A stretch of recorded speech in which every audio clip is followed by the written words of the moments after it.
Hi, I'm Crystal, the prep behind the Perfume Preppy. Welcome to my channel. And before we get started with today's video, do all the YouTube things, click like and subscribe. That way you get notifications when I do my next video. So without further ado, let's get into it.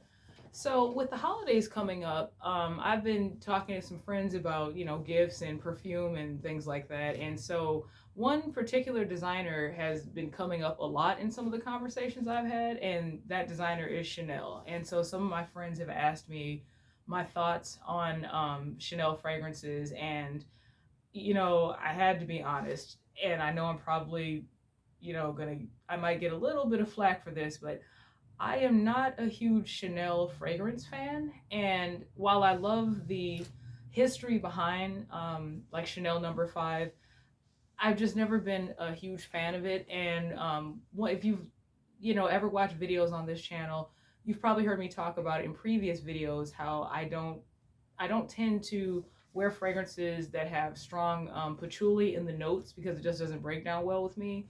And a few of her fragrances have like they're in what they call the woody or woodsy fragrance family, so I just don't tend to like them.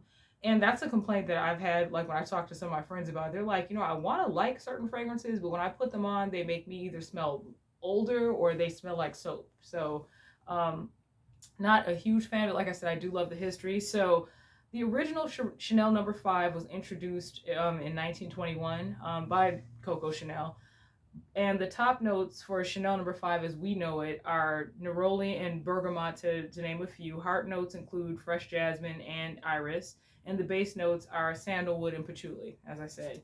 And as I said before, it can definitely smell soapy. I've tried to give Chanel another chance with the fragrance Chanel Chance. A lot of my friends really like that one. There's a couple of iterations of that. There's an Eau Fraiche, and then there's I just think the regular Eau de Parfum. Even my aunt is a huge fan of it, and it smells really good on her. But it's, once again, I think it's one of those fragrances that it either breaks down well on you or it doesn't. And I feel like that's kind of the way most Chanel fragrances are. They either smell good on you or they don't. Chanel Chance was introduced in 2005. The top note for that is pink pepper. Heart notes also include jasmine and iris, much like Chanel Number Five, and the base notes are patchouli, musk, and vanilla. That one is also in the woody fragrance family, and that's something else. A lot of hers, in addition to patchouli, tend to include musk, which, in some fragrances, honestly, it just depends on the notes that are blended around it, I found. But for me, it's a no-go. It just doesn't do well. Now, the Chanel fragrance that I do really like, that, I've, sampled a couple times, because sometimes, you sample it once and it smells okay, and you try it again and you're just like, no. And, as you've heard me talk about before on this channel, it really depends on the time of year also. I found that if you try a fragrance, you sample it on yourself in the summer when it's hot, and you do it in the winter, sometimes it can make it smell different because it makes certain notes bloom. So it makes certain notes more prevalent because of the heat. But I've tried Chanel Gabrielle Essence, and this came out a couple years ago. So this was launched in 2019. And this one is more of a floral. It also has some woody accords in it as well, but it's much more of a floral scent. So I think that's why on me it tends to break down well. And so for any of our any of the people that normally watch my channel, if you find that Chanel fragrances don't do well on you, I would suggest maybe even trying Gabrielle Essence. I smelled the original Gabrielle. It was okay. It wasn't really anything that I was too blown away by, but the Gabrielle Essence I really liked. The top notes for that are citruses, peach, red fruits, petitgrain, black currant, to name a few.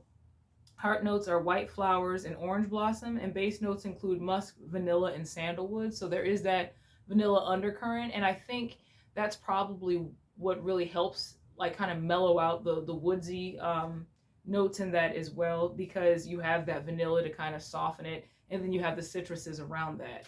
Now, I will say, Chanel fragrances for men, Bleu de Chanel, I really like that. I've smelled that on several different guys, some of my friends, some of my male friends included, and I'm not really sure why Chanel knocked it out of the park for men's fragrances, but for women, I'm just kind of like, But Bleu de Chanel is a really good fragrance. It was introduced in 2014, so a couple years before Gabrielle Essence. The top notes are grapefruit, lemon, and mint. The middle notes are ginger, nutmeg, and jasmine, and the base notes are incense, amber, cedar, and patchouli, to name a few. So it does have that patchouli, but it's much more citrus. And once again, I think that kind of helps to mellow it out. Um, like I said, Bleu de Chanel is currently for men's fragrances one of my favorites. Even though, like I said, it came out a couple years ago. That one I've been like just smelling a lot lately, and I kind of had forgotten about it for a while. And I was like, oh, this is a good one. So if anyone is doing, because I know we're getting to the holidays now, and you're looking to do fragrances, if you are looking at some of the Chanel fragrances, because I know that a lot of the stores that you get coupons to are probably flooding your inboxes with things. I would say if you're looking for a fragrance for men just in general, Bleu de Chanel is a good one. You usually can get a lot of, you know, gift packages if likes the components that come with them. I've talked about that in earlier videos. Not everyone tends to use them. Sometimes they, most men usually just want the fragrance, or they'll use the aftershave, but they won't use this. So, if you are buying for a man, know what he likes. That way you're not, buying him a gift where he's just going to use the cologne and nothing else. If you're buying for, a female relative, friend, however, if you are looking at Chanel fragrances, as I said before, Chanel No. 5, while I do love the history behind it, I think it's great. Very few people can wear that fragrance and it breaks down well on them, in my experience. As like I said, when I hang out with friends, if we're in a department store, we love to spray on different perfumes and things like that. I have yet to have a friend where we both spray on Chanel No. 5 and it breaks down well on us. I haven't had it happen yet. I'm not saying it doesn't, but typically Chanel fragrances, they kind of put me in mind of earlier Versace fragrances, which were, for women anyway, it either smelled good on you or it didn't. But as I said, if you are looking in that direction, definitely check out Gabrielle Essence. It smells really good and it does tend to break down really well. So with that, I just wanted to jump on here and just put this quick video out. I'm going to try to get another video out before, Christmas. But with that, thanks for tuning in, and I'll see you guys next time. Goodbye.